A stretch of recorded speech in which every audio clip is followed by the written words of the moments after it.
in true 90s fashion. If you don't feel like a center part works for you, feel free to change it up. Be you, it's not for everybody, and this cut totally still works with a side part.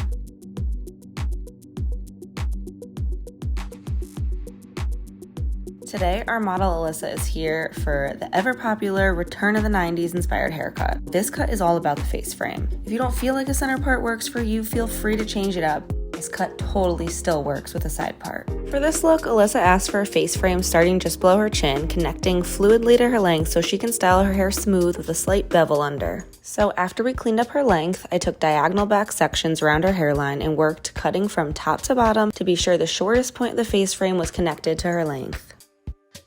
Okay, now time to style. I'm using L'Oréal Professionnel Transformer Gel, which turns to mousse once it leaves the bottle in your hands. I'm going to apply this at the roots to get a little lift and movement in our blowout. To stay true to our inspiration, we're going for a sleek blowout with some movement on the ends. So now that the blowout's done, just to give this look a little extra shine and polish, we're going to go through with the L'Oréal Professionnel Steampod. By sealing down the cuticle with steam, we're locking in the moisture and locking out the humidity so her hair will stay smooth and shiny all day. Last, just a little bit of Infinium for hairspray to lock in the look, and she is good to go.